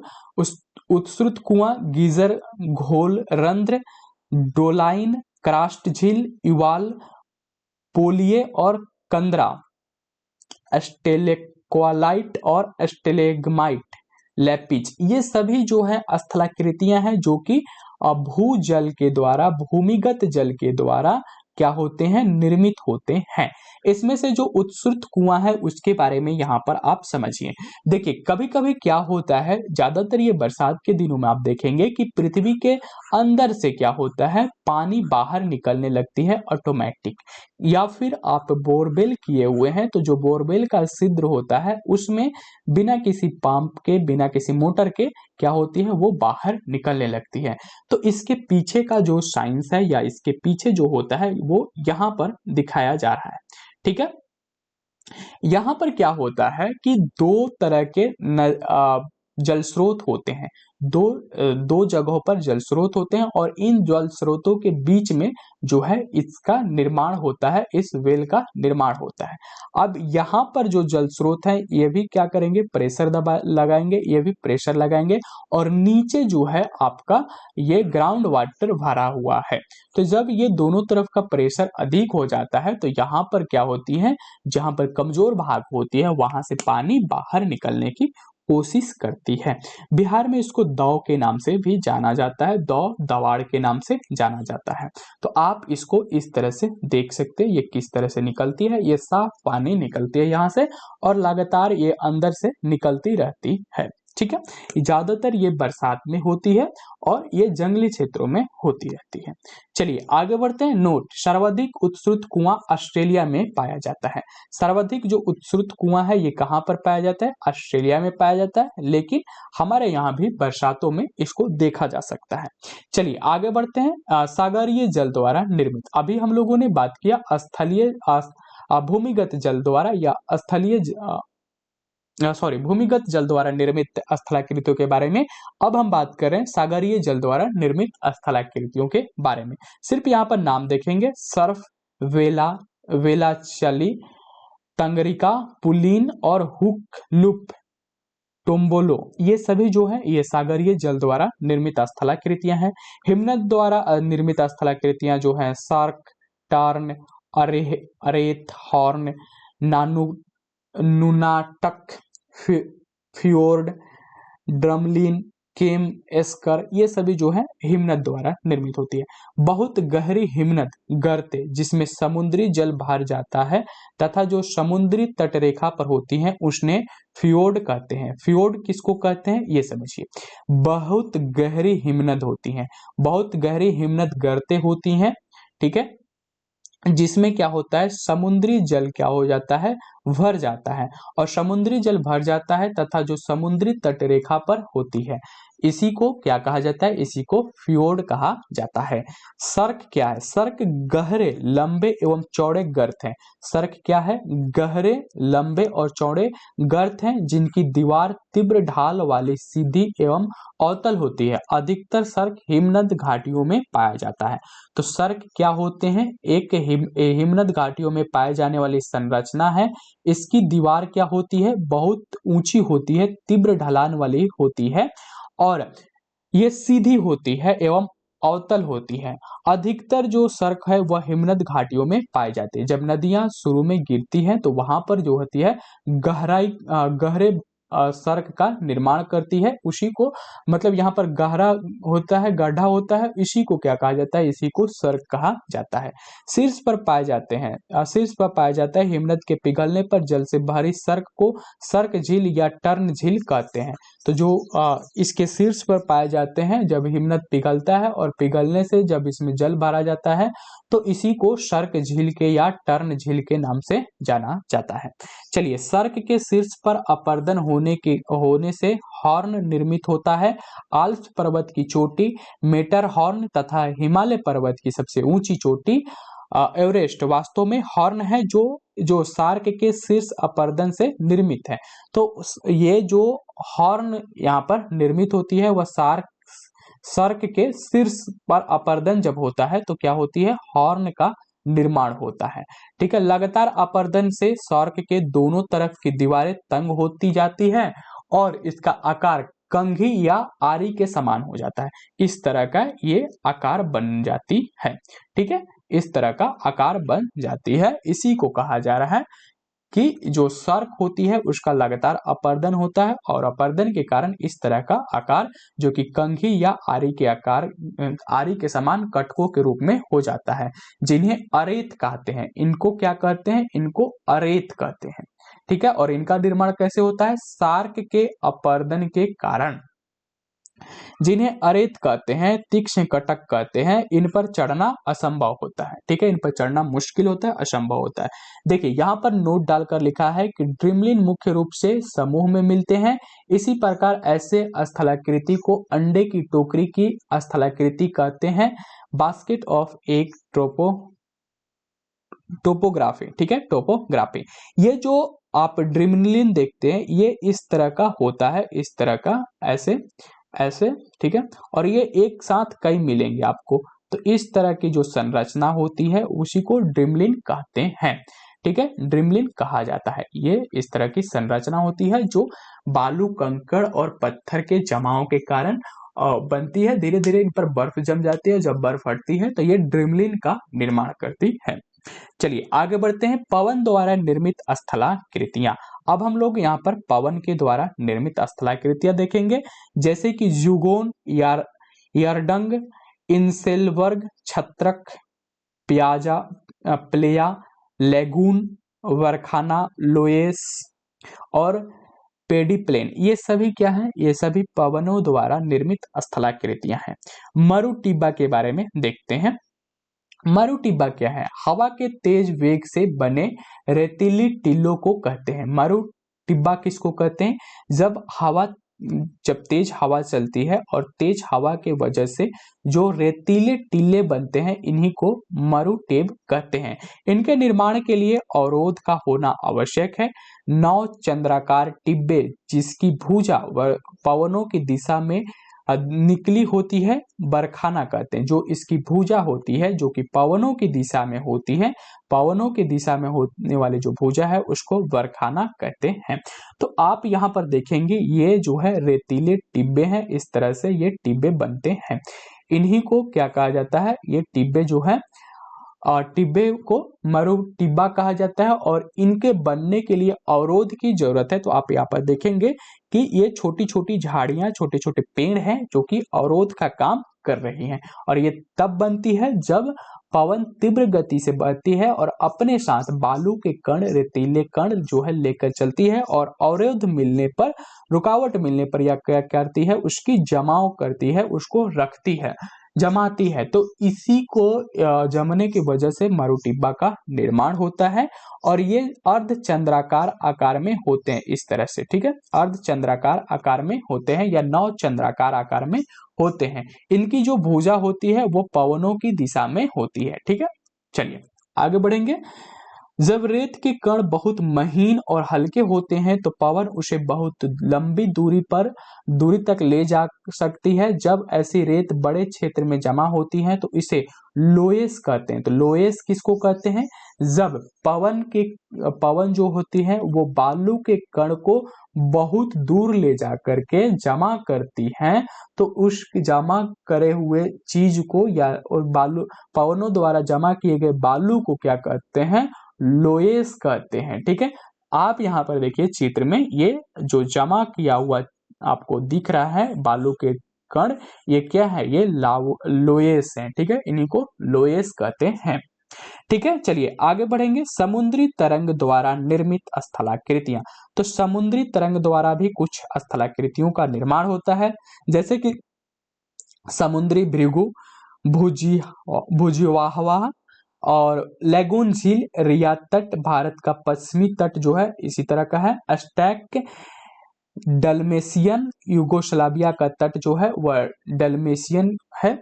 देखिए यहाँ पर लैगून झील का आपको चित्र मिलेगा जो कि समुद्री तरंगों के द्वारा निर्मित होती है। लैगून झील जो है वह समुद्री तट के किनारे आपको मिलेगी। आप देखेंगे कि ये एक छोटी सी जो संरचना है वह संरचना से जो है वो सागर यानी कि समुद्र से अलग होती है और ये जो संरचना है ये पवनों द्वारा अवसादों के कारण बनती है। कई बार ये जो समुद्र है, समुद्र के अवसादों से बनती है या कोरल रीफ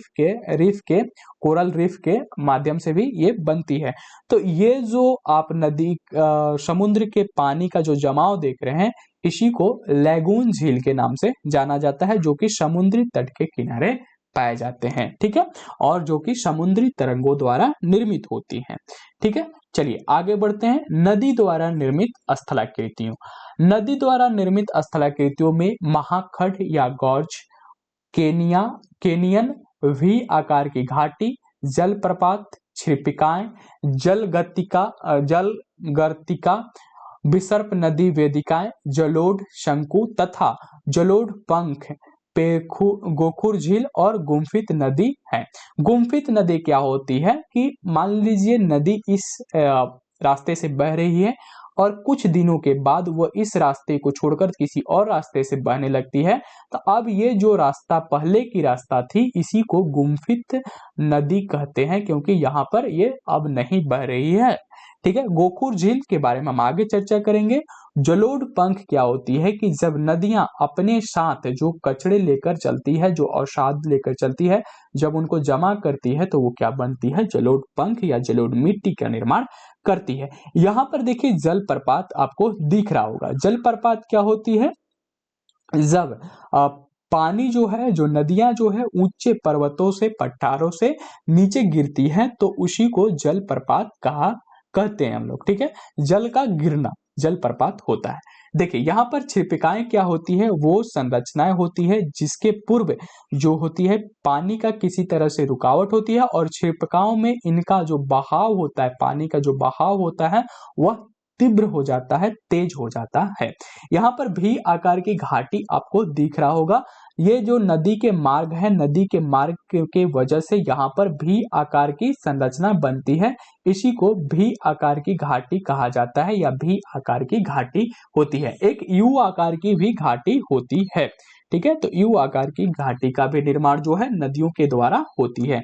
यहाँ पर आप देखेंगे ये जो है डेल्टा का आप चित्र देख रहे हैं। डेल्टा का निर्माण कैसे होता है? तो जब जो नदियां होती है बहते हुए जब समुद्र में मिलने जाती है, तो उस समय जो नदी है, नदी की जो धाराएं हैं कई भागों में क्या कर जाती है, बट जाती है। और बटने की वजह से इनकी जो गति होती है, गति धीमी हो जाती है। और गति धीमी होने के कारण जो ये अवसाद लेकर आते हैं, जो ये अपने साथ अवशेष लेकर आते हैं, वो क्या करते हैं, इनको एक दूसरे जगह पर क्या करते हैं, जमा कर देते हैं। और जमा करने की वजह से जो मैदान निर्मित होती है उसी को डेल्टा का मैदान कहते हैं। और इस तरह से नदियां यहाँ पर बहती रहती हैं, जो कि कई धाराओं में होती हैं, कई भागों में ये बट जाती है और बहुत ही टेढ़े मेढ़े बहती है। तो ये जो भाग है ये डेल्टा कहलाती है। ठीक है, और यहाँ पर डेल्टा वन वृक्ष वन का जो होता है, वनों का विस्तार होता है। चलिए आगे बढ़ते हैं। गहरी घाटी जिसकी विशेषता सीढ़ीनुमा ढाल होते हैं, जिसको गॉर्ज कहते हैं। भारत में सतलुज, सिंधु, ब्रह्मपुत्र, नर्मदा, गंडक, कोसी आदि नदियां अपने पर्वतीय भागों में गॉर्ज बनाती है। देखिए जब क्या होता है कि जो नदी है ऊपरी भागों से जब नीचे की ओर मैदानों की तरफ बहती है, तो यहाँ पर जो पर्वतीय भाग है यहाँ पर गहरे गड्ढे करते हैं। इन्हीं गहरे गड्ढे को क्या कहा जाता है, गॉर्ज कहा जाता है। आप यदि नदीय भाग में या किसी भी पहाड़ में जो बरसाती नदी होती है उसको जब आप घूमने गए होंगे, तो जो मैदानी भाग होते हैं वहां पर नदियां जो होती है फैली होती है और धीरे धीरे उनका आकार घटती जाती है, यू से वी होती है। और फिर आप देखेंगे कि जो शुरुआती भाग है यानी कि जहां पर नदी गिर रही है वहां पर एक लंबा गड्ढा है और इसका जो दीवार है वो तीक्ष्ण दीवार है, यानी कि सीधा दीवार है, लंबा ऊंचा दीवार। ठीक है, इसी को क्या कहा जाता है, इसी को गॉर्ज कहा जाता है। केनियन गॉर्ज का विस्तृत रूप है, केनियन गॉर्ज का विस्तृत रूप है कोलोराडो कैनियन,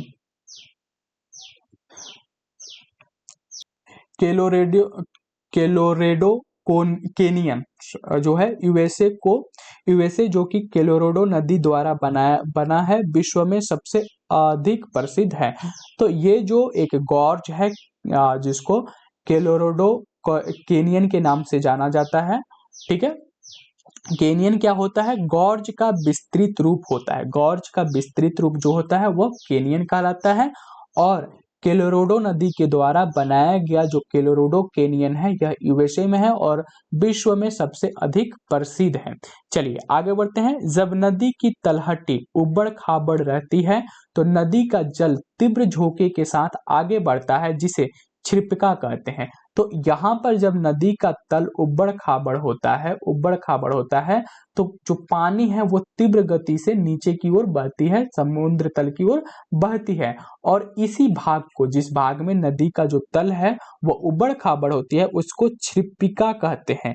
छिरपिकाओं के समूह को सोपानी जलप्रपात कहते हैं। अफ्रीका में आसवन तथा खिरतिम के बीच नील नदी में कई छिरपिकाएं तथा सोपानी जलप्रपात मिलते हैं। ठीक है, तो सोपानी जलप्रपात क्या है कि इन्हीं छिरपिकाओं के समूह को क्या कहा जाता है, सोपानी जलप्रपात कहते हैं।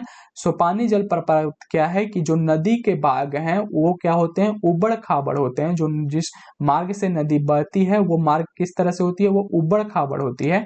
और उबड़ खाबड़ मार्ग होने की वजह से जो जल की धाराएं हैं वो क्या हो जाती हैं, तीव्र हो जाती है और तीव्र होकर बहती है। तो ये जो उबड़ खाबड़ जो संरचना है इसी को क्या कहा जाता है, इसी को कहा जाता है छिरपिका। ठीक है, चलिए आगे बढ़ेंगे। जब नदी पर्वतीय प्रदेश से मैदानी भागों में प्रवेश करती है तो उसकी गति ढाल कम होने के कारण धीमी हो जाती है। ठीक है, हम लोगों ने बात किया है कि जब जो नदी है पर्वतीय भाग से मैदानी भाग में आती है तो उसकी गति का क्या हो जाता है, गति कम हो जाती है, गति डाउन हो जाती है। ठीक है, फलस्वरूप जो पर्वतीय क्षेत्र से लाए हुए नदभार को गिरिपद में ही निक्षेप कर देती है। कालांतर में निक्षेपित नदभार गिरिपद से बाहर की ओर शंकु के रूप में फैल जाता है, जिसे हम जलोढ़ शंकु कहते हैं। जलोढ़ पंख जलोढ़ शंकु की अपेक्षा अधिक चौड़े और कम ऊंचे होते हैं। जिस नदी में जल की मात्रा अधिक तथा जलोढ़ नदभर की मात्रा कम होती है वह शंकु के स्थान पर पंख का निर्माण करती है। हिमालय, रॉकीज तथा एंडीज पर्वतों से निकलने वाली लगभग सभी नदियां जलोढ़ पंख का निर्माण करती हैं। देखिए यहाँ पर दो शब्द है, जलोढ़ पंख और जलोढ़ शंकु के बारे में। तो हम लोगों ने बात यहाँ पर किया कि जो नदियां होती हैं पर्वतीय भाग से जब मैदानी भाग में आती है तो उनकी गति क्या हो जाती है, कम हो जाती है। गति कम होने की वजह से जो वो अपने साथ जो नदी है पर्वतीय क्षेत्र से जो अपने साथ क्या करती है, अवसाद लेकर आती है, जो कंकड़ पत्थर लेकर आती है, जो और चट्टानों को तोड़कर फोड़कर जो अपने साथ लेकर आती है, जिसको नदभार कहा जाता है, उनको क्या करती है, मैदानी भागों में निक्षेप करती है, रखती है। तो यहाँ पर दो तरह की संरचनाएं बनती है, एक शंकु के आकार के ऊंचे और एक चौड़े बनते हैं, पतले और चौड़े। तो जो शंकु के आकार के होते हैं इन्हें जलोढ़ शंकु कहते हैं, और जो चौड़े आकार के होते हैं ये जलोढ़ पंख कहते हैं। ठीक है, तो पंख का निर्माण उन नदियों में होता है जिनमें नदभार कम होता है और नदियों की जो गति होती है थोड़ी तेज होती है। सॉरी, जिस नदी में जल की मात्रा अधिक होती है और जलोढ़ भार जो होता है वह कम होता है, तो वहां पर जो होता है जलोढ़ पंख का निर्माण होता है। ठीक है, तो ये दो चीजें आपको याद रखना है। और जो महत्वपूर्ण बात है कि हिमालय, रॉकीज तथा एंडीज पर्वतों से निकलने वाली लगभग सभी नदियां जो है जलोढ़ पंख का निर्माण करती है। आगे बढ़ते हैं।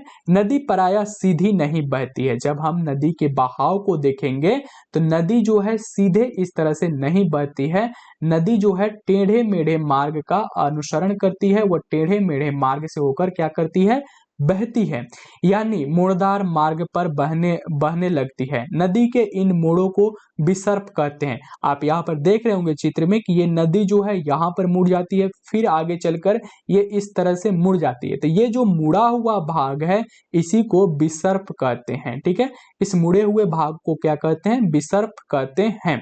जब नदी के मोड़ में अधिक घुमाव हो जाता है तो मुख्य नदी से अलग हो जाते हैं और इस अलग हुए भाग को गोखुर झील कहते हैं।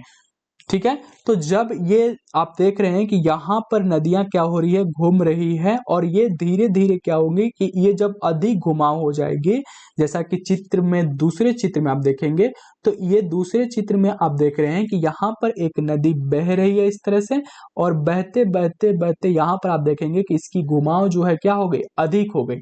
अब कुछ दिनों में के बाद क्या होगी कि ये नदी इतना ना घूम करके सीधे यहाँ से यहाँ पर मिल जाएगी, और यहाँ से यहाँ मिल जाएगी। अब ये जो भाग बचेगी, ये जो नदी का भाग बचेगा, यही नदी का भाग क्या कहलाएगा, गोखुर झील कहलाएगा। ठीक है, गोखुर झील के नाम से यही जाना जाएगा।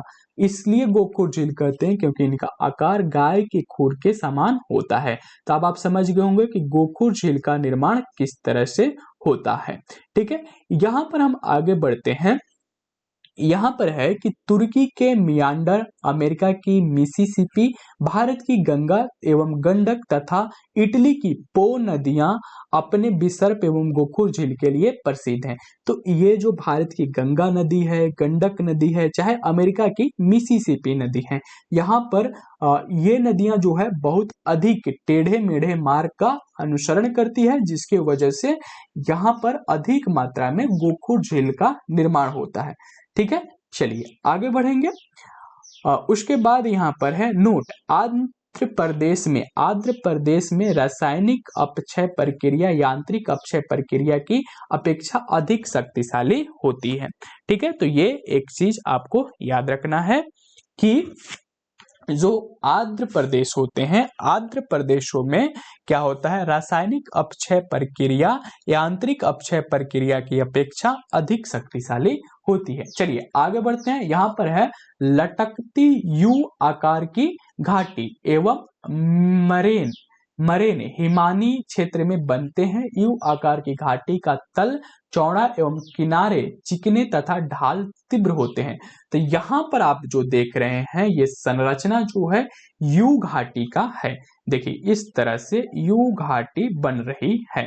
ठीक है, तो यहाँ पर जो निचली भाग है, निचली भाग किस तरह से है, चौड़ा है, और इसके दोनों भाग का जो ये भाग जो है ये किस तरह से है, ये चिकना, और इनका किनारा ढाल जो है तीव्र ढाल है। ठीक है, और ये जो भाग है, ये भाग, ये नीचे का जो भाग है, तल का जो भाग है वह यू आकार का है। ठीक है, तो यही बात यहाँ पर आपको याद रखना है कि लटकती घाटियां यू आकार की घाटी एवं मरेन जो है वह हिमानी क्षेत्रों में बनती है। ये कहाँ पर बनेगी, हिमानी क्षेत्रों में बनेगी, पर्वतीय क्षेत्र के हिमानी क्षेत्रों में बनेगी। ये यू आकार की घाटी, इसका जो तल होता है, जो नदीय तल होता है, जहां से नदी बहती है, वो चौड़ी होती है, और इनका जो दीवार होता है, जो हम दीवार कह सकते हैं, इनका ये दीवार कैसे होते हैं, ये चिकने और इनका ढाल तीव्र ढाल के होते हैं। चलिए आगे बढ़ेंगे। जल निर्गमन छिद्र और करस्ट मैदान चूना क्षेत्र में स्थलाकृतियों में पाए जाते हैं। ये जल निर्गमन छिद्र है, सिंक होल है, जो कि चूना क्षेत्रों में पाए जाते हैं। ठीक है, चलिए आगे बढ़ते हैं। सागरीय तरंग द्वारा निर्मित तट रेखा। तो यहाँ पर हम जो तट रेखा देख रहे हैं, एक तो फियाट तट देखेंगे, दूसरा है रिया तट देखेंगे, तीसरा जो है हाफा तट देखेंगे, चौथा जो है डोमेल्सियन तट देखेंगे, और पांचवा जो है निर्गत समुद्र तट देखेंगे। ठीक है, फियाट तट क्या है, किसी हिमानीकृत उच्च भूमि के सागरीय जल के नीचे धंस जाने से फियाट तट का निर्माण होता है। तो फियाट तट का निर्माण कैसे होता है, किसी हिमानीकृत उच्च भूमि के सागरीय जल के नीचे धंस जाने से क्या होता है, फियाट तट का निर्माण हो जाता है। इसके किनारे खड़ी दीवार के समान होते हैं। उदाहरण के लिए नॉर्वे का तट फियाट तट का उदाहरण है। तो इसका जो किनारा होता है वो खड़ा होता है एकदम इस तरह से, और इसी को क्या कहते हैं, अब फियाट तट कहते हैं। रिया तट के बारे में देखिए, नदियों द्वारा अपर्दित उच्च भूमि के धंस जाने से रिया तट का निर्माण होता है। इसकी गहराई समुद्र की ओर क्रमशः बढ़ती जाती है, और प्रायद्वीपीय भारत के पश्चिमी तट पर उत्तरी भाग रिया तट के उदाहरण है। तो रिया तट का जो निर्माण होता है वह किस तरह से होता है, नदियों द्वारा अपर्दित उच्च भूमि के धंस जाने से होता है, और इसका जो आकार है समुद्र की ओर बढ़ती जाती है। और इसका जो उदाहरण है प्रायद्वीपीय भारत, यानी कि हमारे भारत की जो पश्चिमी तट का उत्तरी भाग है वह रिया तट के उदाहरण है। उसके बाद हफा तट की बात यहाँ पर हम लोग करेंगे। ये सागरीय जल तरंगों द्वारा निर्मित तटों के बारे में बात की जा रही है। हफा तट जो है सागरीय तटीय भाग के किसी भूमि के डूब जाने से निर्मित तट को हैफा तट कहते हैं। इस पर रोधिकाओं और समानांतर श्रृंखला मिलती है, जिससे सागरीय जल घिर कर लैगून झीलों का निर्माण करता है, और यूरोप का बाल्टिक तट हैफा तट का अच्छा उदाहरण है। तो हैफा तट क्या होता है कि जो सागरीय तट भाग में जो निम्न भूमियां हैं उनका डूब जाना, निम्न भूमियों का क्या हो जाना, डूब जाना, समुद्री पानियों से डूब जाने की वजह से क्या होता है, हफा तट या हैफा तट का निर्माण होता है। ठीक है, और कई बार ये लैगून झील भी बनाते हैं। लैगून झील क्या होती है, समुद्र तट के आसपास ये बनती झील है। उसके बाद है डोमेल्सियन तट। समानांतर पर्वतीय कटकों द्वारा तटों के धंसाव से डोमेल्सियन तट का निर्माण होता है। यूगोस्लाविया का डोमेल्सियन तट इसी पर का उदाहरण है। तो यूगोस्लाविया का जो डोमेल्सियन तट है वह डोमेल्सियन तट का उदाहरण है। समानांतर पर्वतीय कटकों द्वारा तटों के धंसाव से जो है तटों का यहाँ पर क्या होता है, धंसाव होता है, और डोमेल्सियन तट का निर्माण होता है। निर्गत समुद्र तट, स्थल खंड के ऊपर उठने या समुद्री जल स्तर के नीचे गिरने से निर्गत समुद्र तट का निर्माण होता है। इस प्रकार के तट पर रिफ्ट, लैगून, पीन, क्लिफ एवं मेहराब मिलते हैं। पहाड़ों में गुजरात का काठियावाड़ तट जो है निर्गत समुद्र तट का उदाहरण है। तो काठियावाड़ जो है वह निर्गत समुद्र तट का उदाहरण है। निर्गत समुद्र तट किससे होते हैं कि जब समुद्र की पानी पीछे की ओर घटती है या फिर जल स्तर नीचे की ओर घटती है या फिर जो स्थल खंड है वह ऊपर उठती है, ऊंचा हो जाती है, तो इस तरह से जो निर्गत होती है वह निर्गत समुद्र तट होती है। चलिए अब हम वनों के बारे में पढ़ते हैं। वन निम्न प्रकार के होते हैं। तो यहाँ पर हमें 5 प्रकार के वन के बारे में देखना है। सबसे पहले उष्णकटिबंधीय सदाबहार वन देखेंगे, उसके बाद उष्णकटिबंधीय पर्णपाती वन देखेंगे, उसके बाद शीतोष्ण सदाबहार वन देखेंगे, फिर शीतोष्ण पर्णपाती वन देखेंगे, उसके बाद शंकुधारी वन देखेंगे।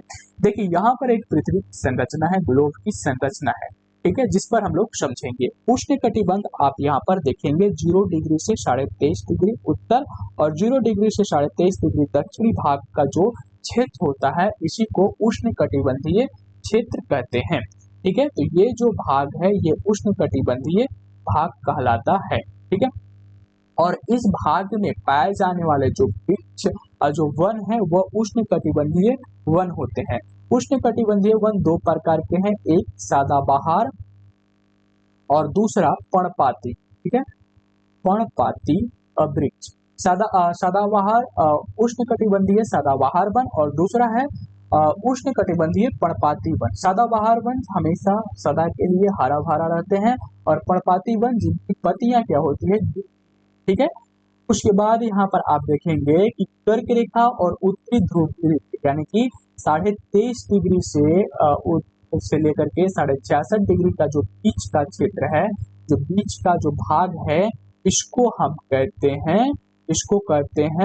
शीतोष्ण कटिबंध। शीतोष्ण कटिबंध और शीतोष्ण कटिबंध में पाए जाने वाले जो वृक्ष होंगे उनको कहेंगे शीतोष्ण सदाबहार वन, शीतोष्ण सदाबहार वन, शीतोष्ण सदाबहार वन, सदाबहार वन और शीतोष्ण पर्णपाती वन। ठीक है, पर्णपाती वन ये दोनों गोलार्ध में पाए जाते हैं।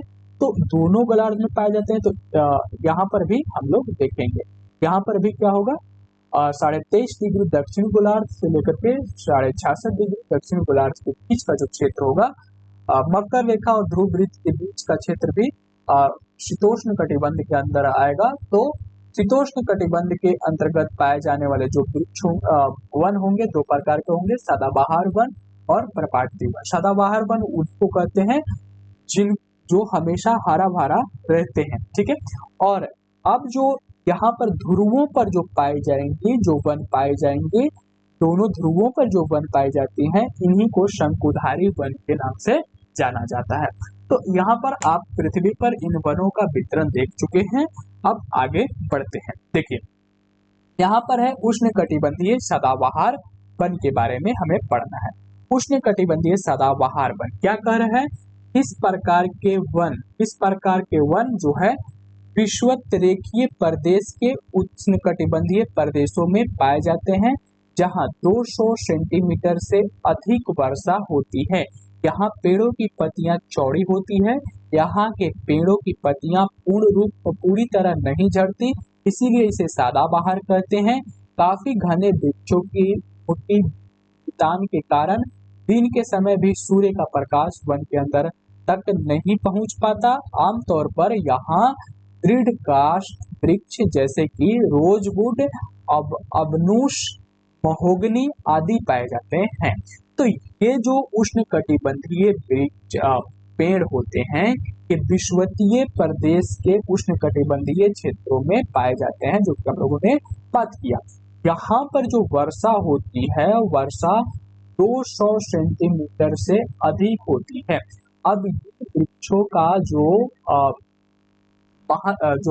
इनकी विशेषता क्या है, इन वृक्षों का, इन वनों की विशेषता ये है कि इनके जो पत्तियां हैं, पत्तियां नहीं झड़ती हैं।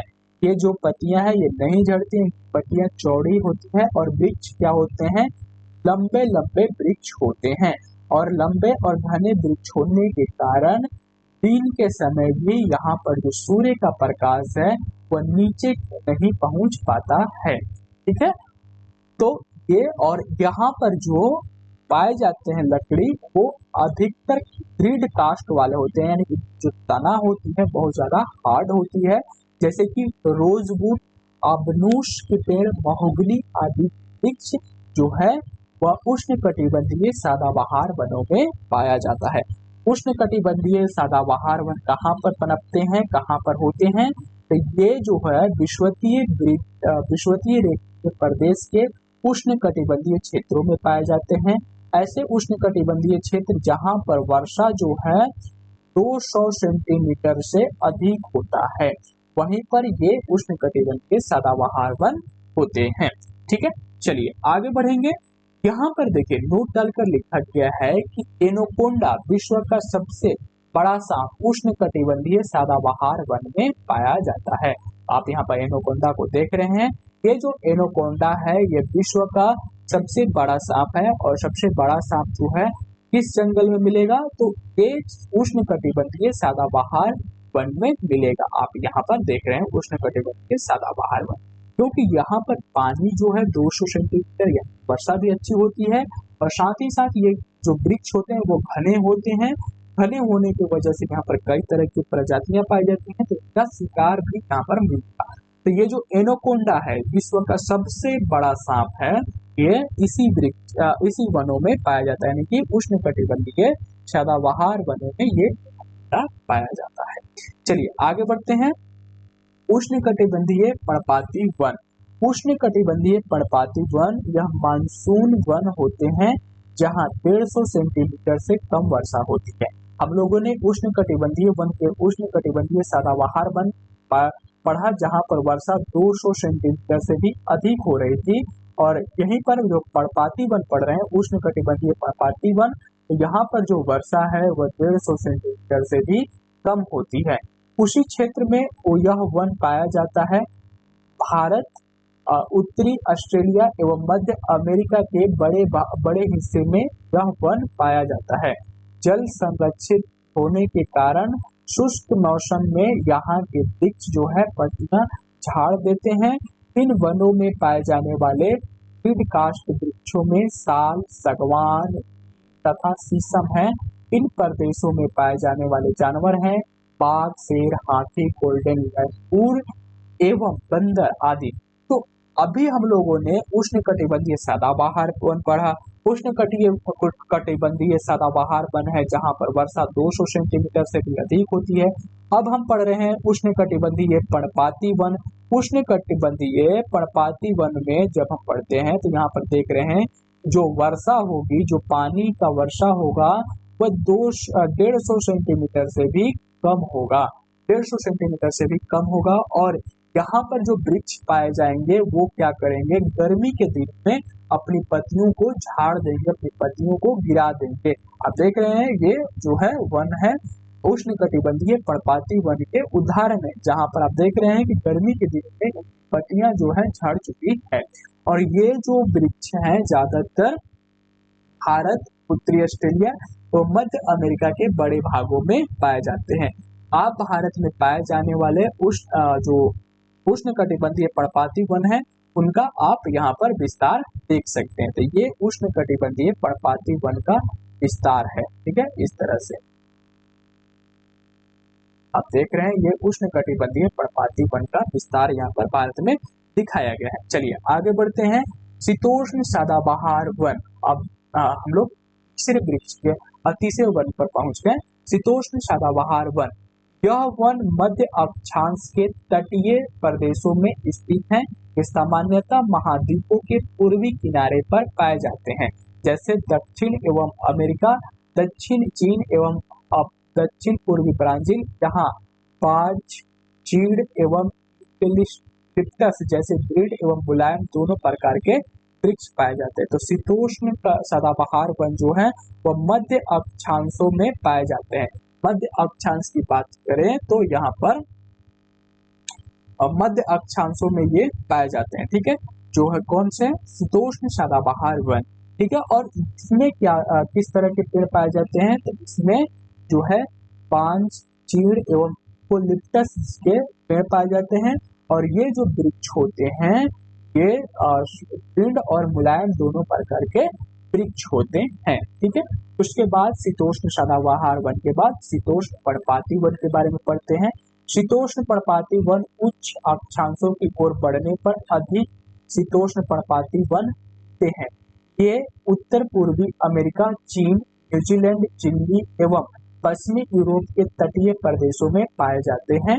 अपनी पत्तियां शुष्क मौसम में झाड़ देते हैं। यहाँ पाए जाने वाले पेड़ है बाज, एस आदि। हिरन, लोमड़ी, भेड़िया यहाँ के आम जानवर हैं। फ्रीजेंट तथा मेनाल जैसे पंक्षी भी पाए जाते हैं। तो शीतोष्ण पर्णपाती वन वो होते हैं जो कि गर्मियों में अपनी पत्तियां क्या कर देती हैं, गिरा देती हैं, और ये उच्च अक्षांशों की ओर पाई जाती हैं। जब हम उच्च अक्षांशों की ओर बढ़ते हैं तो शीतोष्ण पर्णपाती वन हमें मिलता है। उसके बाद यहाँ पर भूमध्य सागरीय वनस्पति को पढ़ने से पहले हम यहाँ पर शंकुधारी वन के बारे में पढ़ लें तो ज्यादा बेहतर होगा। सबसे पहले शंकुधारी वृक्ष के बारे में, वनों के बारे में यहाँ पर देखते हैं, क्योंकि ये हमारा 5वां प्रकार है वनों का। उत्तरी गोलार्ध के उच्च अक्षांश जो कि 50 डिग्री से 70 डिग्री के भव्य शंकुधारी वन पाए जाते हैं, जहाँ में भव्य शंकुधारी वन पाए जाते हैं। ये उत्तरी गोलार्ध की बात हो रही है। उत्तरी गोलार्ध में 50 डिग्री से लेकर के 70 डिग्री के अक्षांशों के बीच जो है शंकुधारी वन पाए जाते हैं। इन शंकुधारी वनों को टैगा भी कहा जाता है। इनका अन्य नाम जो है शंकुधारी वन का अन्य नाम जो है वह टैगा है, तो इनको टैगा भी कहा जाता है। ये वन अधिक ऊंचाइयों पर भी पाए जाते हैं, जहां पाए जाने वाले वृक्ष लंबे नरम काष्ठ वाले सदाबहार वृक्ष होते हैं। इनका जो तना होता है, जो काष्ठ होता है, वो कैसा होता है, वो नरम होता है। ठीक है, ज्यादा हार्ड नहीं होता है। इन वृक्षों के काष्ठ का उपयोग लुगदी बनाने के लिए किया जाता है। तो इनका जो प्रयोग है लुगदी बनाने में किया जाता है, जो सामान्यतः तथा अखबारी कागज बनाने के काम आते हैं। इनका उपयोग जो है अखबारी कागज बनाने में काम आता है। नरम काष्ठ का उपयोग माचिस एवं पैकेजिंग के लिए बक्से बनाने के लिए किया जाता है। चीड़, देवदार आदि इन वनों के पेड़ हैं। यहाँ सामान्यतः रजत, लंबेड़ा, मीन, ध्रुवीय भालू जैसे जानवर पाए जाते हैं। निर्गत समुद्र तट स्थल खंड के ऊपर उठने या समुद्री जल स्तर के नीचे गिरने से निर्गत समुद्र तट का यहाँ पर ये जो है गलत टाइपिंग हो चुका है, तो इसको आप नहीं ध्यान दीजिएगा। ठीक है, ये जो है गलत टाइपिंग हो चुका है, तो इसको ध्यान नहीं दीजिएगा। यहीं तक था। देखिए, यहाँ पर हम लोग बात कर रहे थे शंकुधारी वृक्ष के बारे में, शंकुधारी वन के बारे में। देखिए, शंकुधारी वन क्या है? शंकुधारी वन वो है जो कि उत्तरी गोलार्ध में पाए जाते हैं 50 से 60 डिग्री के बीच में। आप देख सकते हैं यहाँ पर वृक्ष इस तरह से शंकु के रूप में होते हैं। ठीक है, इनका जो काष्ठ होता है, काष्ठ कैसा होता है? काष्ठ मुलायम होता है, और मुलायम होने की वजह से इनका कई उपयोग होता है, जैसे कि लुगदी बनाने में। ठीक है, और इन लुगदी से कागज, जैसे अखबारी कागज जो होते हैं उनको बनाने में, फिर इनका माचिस की तिल्ली बनाने आदि में, माचिस की तिल्ली बनाने में इनका प्रयोग होता है। यहाँ पर जो जानवर पाए जाते हैं वो ध्रुवीय भालू होते हैं, ध्रुवीय भालू जैसे जानवर पाए जाते हैं। ठीक है, लोमड़ी पाए जाते हैं। तो ये सभी चीजें जो यहाँ पर पाए जाते हैं। ठीक है, और इस शंकुधारी वनों को टैगा भी कहा जाता है। अब यहाँ पर हम लोग भूमध्य सागरीय वनस्पति के बारे में जानते हैं। महाद्वीपों के पूर्वी एवं उत्तर पूर्वी किनारों के अधिकांश भाग जो है शीतोष्ण सदाबहार एवं पर्णपाती पेड़ों से ढका है। वहीं महाद्वीपों के पश्चिमी एवं दक्षिणी पश्चिम किनारे पर भूमध्य सागरीय वनस्पतियां पाई जाती है। तो जो यहाँ पर महाद्वीपों के पश्चिमी एवं दक्षिण पश्चिमी किनारे हैं, वहां पर जो है पश्चिमी एवं दक्षिण पश्चिमी किनारे हैं महाद्वीपों के, वहां पर जो है भूमध्य सागरीय वनस्पति पाई जाती है। ठीक है, यह अधिकतर यूरोप, अफ्रीका एवं एशिया के भूमध्य सागर के समीप वाले प्रदेश में पाए जाते हैं। ये वनस्पति भूमध्य सागर के बाहरी प्रदेश जैसे कि संयुक्त राज्य अमेरिका के कैलिफोर्निया, दक्षिण पश्चिम अफ्रीका, दक्षिण पश्चिम दक्षिण अमेरिका एवं दक्षिण पश्चिम ऑस्ट्रेलिया, यहाँ पर है दक्षिण पश्चिम ऑस्ट्रेलिया, ठीक है, दक्षिण पश्चिम ऑस्ट्रेलिया में भी पाई जाती है। इन प्रदेश में गर्म एवं वर्षा वाली मृदुशीत ऋतुएं होती हैं। इन क्षेत्रों में आमतौर पर संतरा, अंजीर, जैतून एवं अंगूर जैसे नींबू वंश के फल पैदा किए जाते हैं। तो भूमध्य सागरीय वनस्पतियों में नींबू वंश के जो वृक्ष होते हैं वो ज्यादातर पाए जाते हैं, जैसे कि अंगूर, अंजीर, जैतून, ये सारी चीजें, ठीक है, संतरा, ये सभी। और यहाँ पर जो बात हो रही है कि महाद्वीपों के पूर्वी एवं पश्चिमी किनारे जो होती हैं, पूर्वी एवं उत्तर पूर्वी किनारे जो होती है, यहाँ पर अधिकांश शीतोष्ण एवं सदाबहार एवं पर्णपाती वन पाए जाते हैं। लेकिन जो यहाँ पर पश्चिमी एवं दक्षिण पश्चिमी किनारे हैं, वहां पर जो है भूमध्य सागरीय वन पाए जाते हैं। सिर्फ इतनी बात आपको याद रखनी है।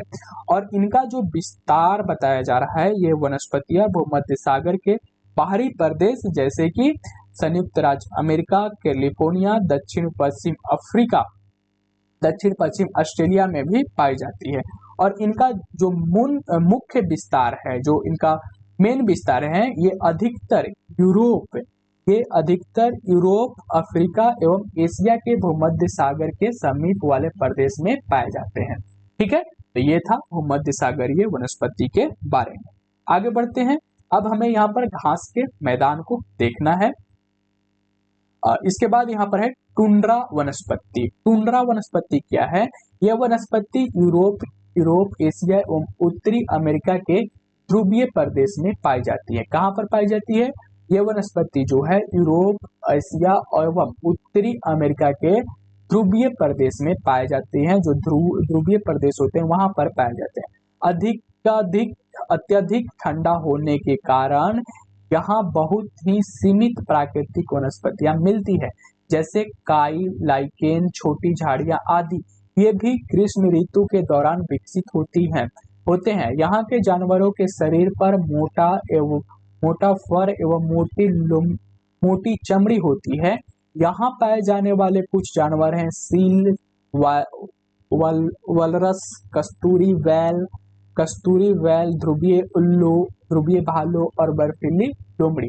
तो ये जो टुंड्रा वनस्पति है, टुंड्रा वनस्पति ये ध्रुवीय प्रदेश में होता है। ध्रुवीय प्रदेश में जो ठंडा होती है वो क्या होती है? अधिक होते हैं। यहाँ पर तापमान कम होता है।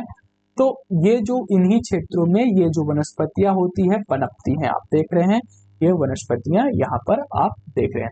ये जो वनस्पतियां हैं छोटी झाड़ियां होती हैं, लाइकेन होती हैं, काई होती हैं और इनका जो ग्रीष्म ऋतु के दौरान इनका विकास होता है। यहाँ पर जो पाए जाने वाले जानवर है, टुंड्रा वनस्पतियों के आसपास जो पाए जाने वाले जानवर हैं वो ध्रुवीय भालू, ध्रुवीय उल्लू, सील, कस्तूरी वैल, ये सभी पाए जाते हैं।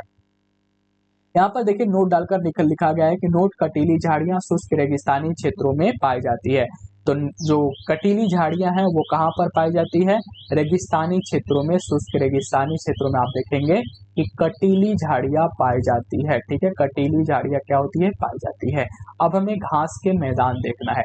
यहाँ पर आप देखेंगे कि घास के मैदान है और जो केवल घास का मैदान ही रहेगा, इसमें वृक्ष नहीं होंगे बीच बीच में। इस बात को भी आप ध्यान में रखेंगे, या फिर एक दो आपको मिल जाएंगे, लेकिन ज्यादातर सिर्फ घास ही होंगे ऐसे क्षेत्रों में, इसको घास के मैदान कहेंगे। चलिए, घास भूमियां दो प्रकार की होती है। घास के दो प्रकार हुए, दो प्रकार के घास के मैदान को दो भागों में बांटा गया है। उष्ण कटिबंधीय घास भूमियां और दूसरा है शीतोष्ण घास भूमियां। उष्ण कटिबंधीय घास भूमियां और दूसरा है शीतोष्ण कटिबंधीय घास भूमियां। चलिए आगे देखते हैं। सबसे पहले उष्ण कटिबंधीय घास भूमियां को देखते हैं। यह भूमध्य रेखा के दोनों तरफ उष्ण कटिबंधीय क्षेत्रों तक फैला है।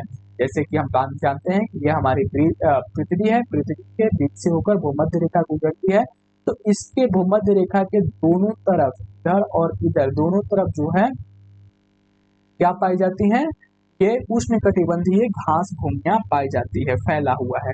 यहाँ वनस्पति निम्न से मध्य वर्षा वाले क्षेत्रों में पैदा होती है। यहाँ घास काफी ऊंची, लगभग 3 से 4 मीटर होती है।